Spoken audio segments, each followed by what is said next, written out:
আজ মনে হয় রাতে গেম হবে। শব্দ পেয়েই তাড়াতাড়ি আমরা বের হয়ে জানলা দিয়ে বের হয়ে চিপাচাপে আমরা পলাইছিলাম। আমরা মোট 26 জন ছিলাম। যখন বোট ছাড়া হয়েছে সাগরে প্রচুর ঢেউ ছিল। যদি ওখানে ধরা খেতাম তাহলে নিম্নত ওইখানে আরো 10 লাখ টাকা দাবি করতো। আসসালামু আলাইকুম। আমার জীবনের সবথেকে বড় একটি সিদ্ধান্ত, যেটা হচ্ছে ইউরোপে আসা। আমার ফ্যামিলির থেকে অনেক নিষেধ করা সত্ত্বেও আমি এই পথে আসার জন্য বাধ্য হয়েছি আল্লাহর উপর ভরসা করে। আর এতগুলো টাকা ম্যানেজ করা অনেক কষ্টকর ছিল, যেটা কিনা 10 থেকে 15 দিনের মধ্যে এতগুলো টাকা ম্যানেজ করতে হয়েছিল, যেটা আমাকে সহযোগিতা করেছিল আমার ফ্যামিলি, পরিবার, আত্মীয় স্বজন। আর আমার ফ্যামিলির কেউ চাচ্ছিল না আমি এই পথে আসি, কিন্তু আমাকে একমাত্র হেল্প করছে আমার বাবা। আমার বাবা সাপোর্ট না করলে আমি কখনোই এই পথে আসতে পারতাম না। এরপর বাংলাদেশ থেকে দুবাইয়ের উদ্দেশ্যে রওনা দিলাম। ইমিগ্রেশন শেষ করে বোর্ডিং পাসে যে গেট নাম্বার লেখা ছিল সেই গেট নাম্বার দিয়ে চলে গেলাম। কিছুক্ষণ সামনে হাঁটতে হাঁটতে যাওয়ার পরে দেখি চেকপোস্ট। ব্যাগ, জুতা, এভরিথিং সবকিছু সুন্দর করে চেক করা হলো। এরপর প্লেনে উঠে কিছুক্ষণ অপেক্ষা করতে করতে দুবাইয়ের উদ্দেশ্যে রওনা হলাম। শেষবারের মতন বাংলাদেশকে দেখে নিলাম আকাশ থেকে। Bye bye Bangladesh. অনেক লম্বা জার্নি ছিল, যা 7 ঘন্টার মতো লাগছিল। আকাশের মেঘগুলো দেখতে সত্যি অসাধারণ ছিল। অতঃপর দুবাইতে ল্যান্ড করলাম। আকাশ থেকে দুবাইটা সুন্দর দেখা গেছিল। প্রথমবারের মতন প্লেনের জার্নিটা অনেক সুন্দর ছিল। আমাদের জন্য বাস চলে আসছিল, আমরা চলে গেলাম দুবাই ট্রানজিট পয়েন্টে চলে গেলাম। আলহামদুলিল্লাহ অনেক সুন্দরভাবে চলে আসছি। এরপর দুবাই থেকে মিশরে ট্রানজিট ছিল, যেখানে দুবাইতে অপেক্ষা করছিলাম প্রায় 7 থেকে 8 ঘন্টার মতো। দুবাই অপেক্ষা করছিলাম। দুবাই থেকে রওনা হলাম মিশর উদ্দেশ্যে। মিশরে যেতে লাগছিল প্রায় 2 থেকে 3 ঘন্টার মতন। এরপর আবার মিশরে ট্রানজিট ছিল, মিশরে অপেক্ষা করছিলাম প্রায় 1 ঘন্টার মতো অপেক্ষা করছিলাম। 1 ঘন্টা অপেক্ষা করার পরে উদ্দেশ্য হলাম লিবিয়ার উদ্দেশ্যে। মিশর থেকে লিবিয়া যেতে মিনিমাম টাইম লাগছিল 1 থেকে 1.5 ঘন্টা। লিবিয়ার ভ্যানগাজিতে যাওয়ার পরে আমরা রিসিভ হয়েছিলাম। লিবিয়া আমাদেরকে নিয়ে গেছিল একটা ক্যাম্পে নিয়ে গেছিল। ক্যাম্পে ছিলাম মিনিমাম 1 দিন ছিলাম। ভ্যানগাজি রিসিভ ক্যাম্প থেকে রওনা হলাম মিশ্রতার উদ্দেশ্যে, যা আমাদের টাইম লাগছিল প্রায় 18 ঘন্টার মতন। সম্পূর্ণ গাড়িতে ছিলাম। অনেক চেক পোস্ট পড়ছিল, অনেক চেকিং করা হয়েছিল, ব্লাড নেওয়া হয়েছিল, ব্লাড টেস্ট করা হয়েছিল। 2-3 জায়গায় ব্লাড টেস্ট করা হয়েছিল। এরপর চলে গেলাম আমরা মিশ্রতায় দালালের বাসায়। প্রায় 4-5 দিনের মতন ছিলাম। দালালের বাসায় আলহামদুলিল্লাহ কোনো সমস্যা হয়নি, আমরা সবাই ভালো ছিলাম। 3 বেলা খাবার ছিল, কখনো গরুর মাংস দিয়ে খাবার ছিল, কখনো উটের মাংস, কখনো মুরগি, কখনো শাকসবজি, কখনো খিচুড়ি, ডাউল এরকম খাবার। আলহামদুলিল্লাহ কোনো সমস্যা হয়নি। আমরা প্রায় 3-4 দিন ছিলাম। এখানে অনেক ভালো ছিলাম। এখানে সুন্দর গোসল করতে পারছি। খাবার দাবার সবকিছু ঠিকঠাক ছিল। এখানে প্রায় লোক ছিল 30 জনের মতন লোক ছিল। আর হ্যাঁ, আমরা নিজেরাই রান্না করে খেতাম। 3 বেলা রান্না করা হতো।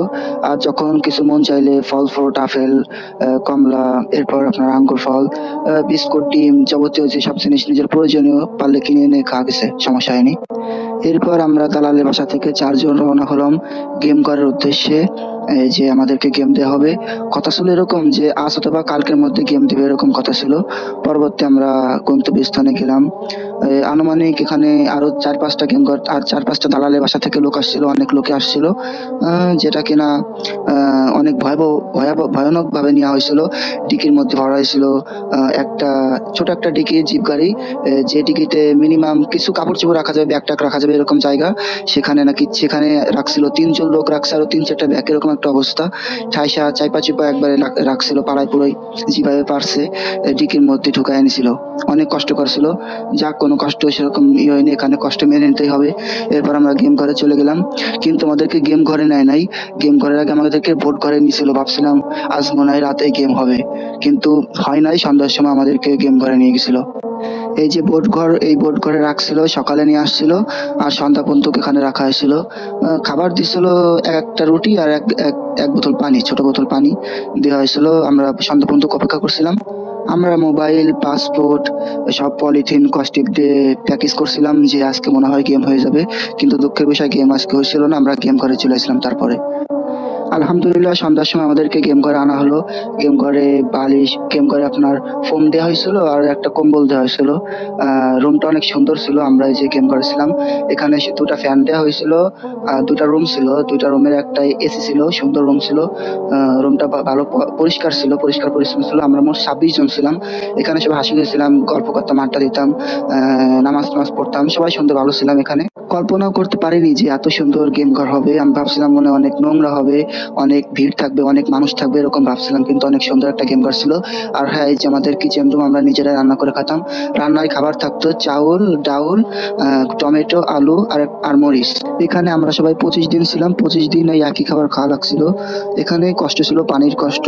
এখানে 7 দিন পর পর গোসল করা লাগতো 1 থেকে 2 মগ পানিতে, যা পরিষ্কার হতো না। আহ, আর যদি একবার কারেন্ট চলে যেত তাহলে মিনিমাম 5 থেকে 6 ঘন্টা অথবা 10 ঘন্টা পর আসতো। মানে সকালে কারেন্ট গেলে পর সন্ধ্যায় কারেন্ট আসতো, এরকম একটা অবস্থা। এই যে আমরা সবাই নামাজ পড়তাম একসাথে, এখানে সবাই একসাথে 5 ওয়াক্ত সালাত আদায় করতাম সবসময়। সুন্দর ছিল আমাদের, সবাই অনেক মিল মহব্বত ছিল। ভাবতেও পারি নাই যে গেম ঘর থেকে আমরা মাত্র 16 জন আসতে পারবো 26 জনের মধ্যে থেকে। আমি অনেক কষ্ট পেয়েছিলাম, কান্না করে দিয়েছিলাম যে একসাথে আমরা 26 জন ছিলাম, সেখানে 11 জনকে রেখে আসা হয়েছিল। এখানে আপনার লিবি এই কাজটা করছিল, এখানে দালালের কোনো হাত ছিল না। এখানে যারা গেম দিছিল তারা এই কাজটা করছিল। এরপর আমাদেরকে গেম ঘর থেকে বোর্ড করে নিয়ে গেলো 16 জনকে। তারপর বোটঘর থেকে যখন আমাদের সাগরে পাড়ি নিয়ে যাবে, তখন একটা গাড়ি নিয়ে আসছিল বোটঘরের সামনে। আমরা ছিলাম মোট ওখানে 22 জন লোক ছিলাম। একটা গাড়িতে সর্বোচ্চগুলো লোক বসতে পারবে 6 থেকে 7 জন, এরকম লোক বসতে পারবে, কিন্তু ওই গাড়িতে 22 জন পাড়ায় পুরোই ঠেলে ঠুলে, মনে করেন যে একটা বালতিতে কাপড় চোপড় 10-12টা কাপড় চোপড় যেরকম ঠাইসা ভিজালে পারে যেরকম ভিজাই, ঠিক ওরকম ভাবে আমাদেরকে পাড়ায় পুরোই সিসা ঢুকাইছে ভিতরে গাড়ির মধ্যে। অনেক কষ্ট করছে ওখানে, অনেকের পা হাত পা ভেঙে যাওয়ার কায়দা, কিন্তু আল্লাহর রহমত আমি সবার উপরে পড়ছিলাম, এই কারণে আমার সমস্যা তেমন হয় নাই। তারপর আমাদেরকে সাগর পাড়ে নিয়ে আসা হলো। ঘাটের সামনে বোট ছিল, কিন্তু আমরা যখন বোটে উঠতে গেছি মিনিমাম 60 জন লোক পাড়াপাড়ি ঠেলাঠেলি কুস্তাকুস্তি করে উঠা লাগছে। অনেকে তো প্রায় উঠতেই পারে না, অনেক কষ্ট মষ্ট উঠানো হয়েছিল। অনেকে সবাই কষ্ট মষ্ট উঠছি। যখন বোট ছাড়া হয়েছে সাগরে প্রচুর ঢেউ ছিল, বোট অনেক ফাল ফুল দিছিল, অনেকের মাজা ব্যথা পাইছে অনেক কষ্ট মষ্টে। তারপরে আলহামদুলিল্লাহ আমরা 5 ঘন্টার মধ্যে পৌঁছে গেছিলাম ল্যাম্পোদোসায়। 6 ঘন্টায় রিসিভ হয়েছে আলহামদুলিল্লাহ। খুবই তাড়াতাড়ি আসছিল। আমাদের বোটটা ছিল ফাইবারের বোট ছিল, এবং কি প্লাস্টিক ফাইবারের বোট ছিল। বোটটাই ইঞ্জিন ছিল 250 ইঞ্জিন ছিল। বোটটা খুব তাড়াতাড়ি আমরা আসতে পারছিলাম আলহামদুলিল্লাহ, কোনো বিপদ আপদ হয় নাই। এরপর রিসিভ হলাম, কিন্তু সাগরের পানি অনেক লবণাক্ত ছিল। আমরা তো পানি তো খাই নাই, তারপরও মুখে যে পানি ছিটা ফোটা গেছিল নুনটা, ওতে অনেক বমি হয়েছিল, অনেক অনেক অসুস্থ হয়ে পড়ছিল। যাক সহি সালামতে আমরা ল্যাম্পোদোসা পৌঁছে গেলাম। ল্যাম্পোদোসা আসার পরে রিসিভ হলাম। কিছুক্ষণ পর আমাদের রিসিভ শিপ আসলো। রিসিভ শিপ আসার পর আমাদেরকে উদ্ধার করলো। আমরা অনেক খুশি ছিলাম। আমাদেরকে উপর থেকে আগে হেলিকপ্টারে দেখছিল যে আমরা কি আসলে কিভাবে আসছি না আসছি, বিপদে আছে কিনা। হেলিকপ্টারে দেখার পরে তারপরে তারা রিসিভ শিপ পাঠিয়ে দিল। ওখানে আমরা ওয়েট করেছিলাম, মিনিমাম 30 মিনিট ওয়েট করেছিলাম। ঘন্টাখানেকের মধ্যে আমরা ল্যাম্পোদোসা পৌঁছে গেছিলাম। আমাদের রিসিভ করেছিল, ওই যে আমাদের রিসিভ শিপ দেখা গেছিল। আমরা অনেক খুশি হয়েছিলাম রিসিভ শিপটা পাওয়ার পরে। তাদের অনেক ভালো আচরণ দেখে আমাদের সবাই মন মুগ্ধ করছিল। এরপর আমরা রিসিভ শিপে উঠে গেলাম। এই যেখানে পানি দিছিল, খাবার পানি, এখানে আমরা মিনিমাম 30 মিনিট অপেক্ষা করছিলাম। তারপর আমরা ল্যাম্পোদোসা পৌঁছে গেছিলাম। এই যে আমরা সবাই এখন আমরা রিসিভ শিপে। আর হ্যাঁ, আমাদেরকে যে ক্যাপ্টেন চালিয়ে নিয়ে আসছিল তারা ছিল মাসরি, সুন্দর ক্যাপ্টেন ছিল। তারা লোকেশনটা সুন্দরভাবে দেখে শুনে আসতে পারছিল। অনেকে তো শুনছিলাম যে তারা ম্যাপ ভুল করে ফেলায়, লোকেশন ভুল করে ফেলায়, সাগরে ম্যাপ ভুল করলে পরে আছে ঝামেলা, কিন্তু আমাদের ক্যাপ্টেন ছিল অসাধারণ সুন্দর, বোটটা চালিয়েছিল, তাড়াতাড়ি এই কারণে আসতে পারছিলাম। এই কারণে 5 থেকে 6 ঘন্টার মধ্যে আমরা ল্যাম্পোদোসা রিসিভ হয়ে গেছি আলহামদুলিল্লাহ। আর সাগর যে কতটা ভয়ানক, যে সাগরে যে আসবে সেই বুঝবে। সাগরে কোনো কুল কিনারা নাই, শুধু পানি আর পানি। আর যে ঢেউ, ঢেউ তো অনেক মারাত্মক ঢেউ ছিল। আমরা অসুস্থ হয়ে পড়ছিলাম, মাজা শরীরে এখনো ব্যথা আছে সবার। অনেক কষ্ট মষ্টে আমরা আইছি। আর এখানে আমাদের সবাইকে ওয়েলকাম জানালো। আমাদের এরপর জুস দিল, রুটি দিল, পানি দিল, চ্যান্ডেল দিল। এরপর আমাদেরকে সহি সালামতে আমাদেরকে ল্যাম্পোদোসা রিসিভ ক্যাম্পে নিয়ে গেলো। ওখানে কাপড় চোপড় দেওয়া হয়েছে, শ্যাম্পু সাবান এভরিথিং, টুথপেস্ট, কাপড় চোপড় যা যা দরকার সবকিছু দেওয়া হয়েছিল। ওখানে আমরা ছিলাম, একদিনও থাকতে পারি না আমরা। দুপুরের দিকে গিয়েছি, দুপুরে যাওয়ার পরে সন্ধ্যায় আমাদেরকে আবার জাহাজে উঠিয়ে দেওয়া হলো, বড় একটা জাহাজে করে আমরা চলে আসলাম ডাইরেক্ট ইতালি সিসিলিয়াতে চলে আসছি। সিসিলি আসার পরে ওখানে একটা ক্যাম্পে নিয়ে গেলো। ক্যাম্পে ওখান থেকে ভাগ করে একটা বাসে করে নিয়ে আমাদেরকে নেপোলিতে নিয়ে আসছে। নেপোলিতে এখানে ভাগ করে এখন আমরা নেপোলি একটা গ্রাম সাইডে পড়ছি। আলহামদুলিল্লাহ অনেক ভালো আছি। এখানে সুন্দর খাওয়া দাওয়ার ব্যবস্থা আছে, কিন্তু রান্নার কোনো ব্যবস্থা নাই।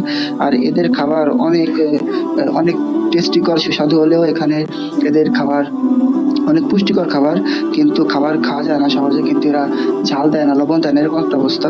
যাই হোক, আলহামদুলিল্লাহ অনেক ভালোভাবে চলে আসতে পারছি, আল্লাহর কাছে লাখ লাখ কোটি কোটি শুকরিয়া। আল্লাহর রহমত, অশেষ রহমতের কারণে আসতে পারছি, এবং আমার পরিবার এবং মায়ের দোয়ায় আসতে পারছি, আলহামদুলিল্লাহ। আর আল্লাহর রহমত ছাড়া এত দূর আমরা আসতে পারতাম না কেউ। আমার মা অনেক দোয়া করছিল আমার জন্য, যার কারণে আমি ইতালিতে আসতে পারছি। আমার রবের রহমতেরও ছিল, আমি ইতালিতে আসতে পারছি, আলহামদুলিল্লাহ। এবং কি এই অবৈধ পথে যারা যারা আসে, প্রতিটা মানুষের জীবনে একটা গল্প হয়ে যায়। অনেকে 1 বছর, 2 বছর, 3 বছর লিবিয়াতে কষ্ট করে, 5 বার, 6 বার, 10 বার ধরা খায়, অনেক মাফিয়ার হাতে যায়, অনেক মারধর খায়, সাগরে অনেক মানুষ মারা যায়, অনেক বিপজ্জনক এই লিবিয়া হয়ে ইতালিতে আসা। কিন্তু আল্লাহর রহমতে আমি অনেক ভালোভাবে আসতে পারছি।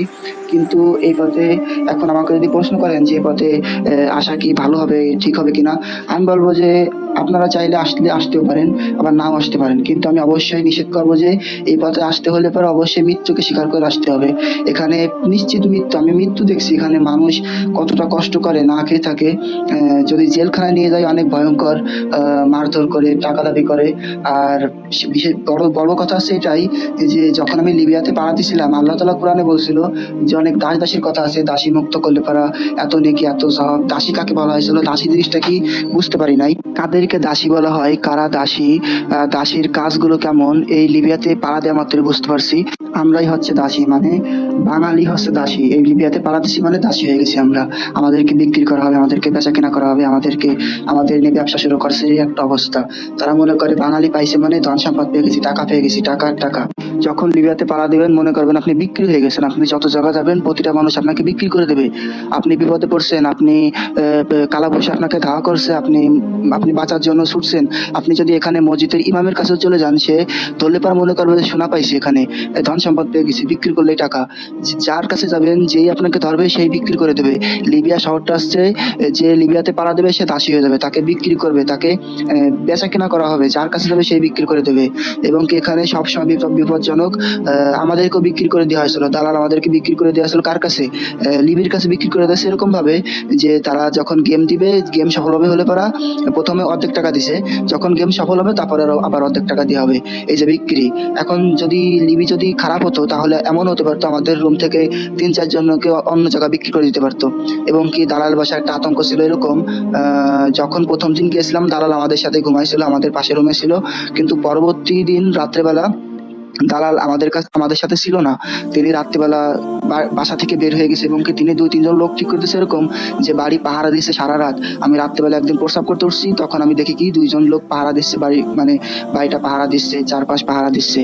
আর পুরো আতঙ্কে ছিলাম। তারপরও বলতে না বলতে একদিন কালাবৈশাখ চলে আসছিল। আসার পরে আমরা শব্দ পেয়েই তাড়াতাড়ি আমরা বের হয়ে, জানলা দিয়ে বের হয়ে চিপা চাপে আমরা পলাইছিলাম।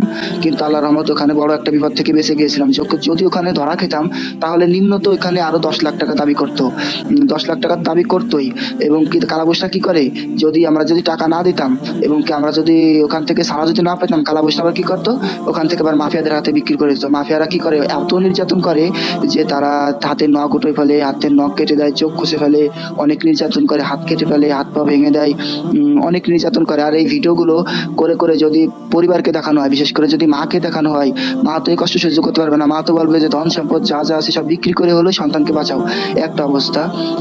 আর এই পথে যদি আসেন, যদি আপনি মৃত্যুকে অ্যাকসেপ্ট করে আসলেন ঠিক আছে, যদি আল্লাহ না করুক যদি মৃত্যু হয়ে যায় তাহলে আপনার পরিবার শেষ। এই পথে আসতে হলে পরে অবশ্যই মৃত্যুকে স্বীকার করে আসতে হবে, আর পরিবারকে অবশ্যই কঠোর হতে হবে। এরকম কঠোর যে এই পথে আসছে মানে বিপজ্জনক, বাঁচলে পারা সফল হয়ে গেলো, আর মরে গেলো তো চলে গেলো, এরকম। কিন্তু আমি এখানে সবসময় আমি আমার রবের উপর ভরসা করতাম। যাই হোক, আমার আল্লাহর রহমতের কারণে আমি সহি সালামতে আসতে পারছি, আলহামদুলিল্লাহ। অনেক ভয়ঙ্কর একটা বিপজ্জনক জায়গা। আর বিশেষ করে আমি যখন বাংলাদেশ থেকে ইতালির উদ্দেশ্যে রওনা হলাম লিবিয়া হয়ে, আমি মনে করতাম যে পুলিশ ধরলে পারা মনে হয় পুলিশের কাছ থেকে কিছু ঘুষ টুইতে ছাড়া যাবে, কিন্তু এখানে আসার পর শুনি পুলিশই বিক্রি করে দেয়। তারা যদি খোঁজ খবর না পায় সেই ছেলেকে মাফিয়াদের হাতে বিক্রি করে দেয়। তারা মনে করেন আপনি পুলিশের হাতেও নিরাপদ নয়, মানে পুলিশের হাতে পড়লে পারা যে আপনি নিরাপদ, আপনাকে বাংলাদেশে পাঠিয়ে দেবে অথবা আপনাকে কিছু টাকার বিনিময়ে ছেড়ে দেবে, এরকম না। তারা মোটা অঙ্ক টাকা দাবি করে, যদি সে টাকা না পায় তারা মাফিয়াদের হাতে বিক্রি বিক্রি করে দেবে। আর মাফিয়ারা তো কঠিন নির্যাতন করে, কঠিন ভাবে করবে, আরো ভয়ঙ্কর। কিন্তু আল্লাহর রহমতে সহি সালামতে আসতে পারছে। আমাদেরকে কন্ট্যাক্ট করে নিয়ে আসা হয়েছিল, প্রতিটা জায়গায় কন্ট্যাক্ট ছিল, আর প্রতিটা জায়গায় টাকা লেনদেন করে করে আমাদেরকে পার করা হয়েছে। যখনই টাকা লেনদেন করে মনে হয় কি এই মাত্র বিক্রি হয়ে গেলাম, এই যে বিক্রি হয়ে গেলাম, এই যে আমাদেরকে বিক্রি করে দেওয়া হলো। এতটা ভয়ঙ্কর, এতটা বিপজ্জনক জায়গা। যাই হোক, আল্লাহর রহমতে সহি সালামতে আসতে পারছি। আর আমার বাংলাদেশ থেকে ইতালিতে আসতে আমার সময় লাগছে 1 মাস 7 দিন। আলহামদুলিল্লাহ, আমি এই অল্প সময়ের মধ্যে আসতে পারছি। আমার রবের কাছে লাখ লাখ কোটি কোটি শুকরিয়া, আলহামদুলিল্লাহ। এখন ভিডিও আর লম্বা করতে চাই না, কথা বললে অনেক কথা বলা যায়। আজকের মতন এখানে বিদায় নিচ্ছি। নিজেকে সুস্থ রাখবেন, অন্যকে ভালো রাখবেন। আল্লাহ হাফেজ।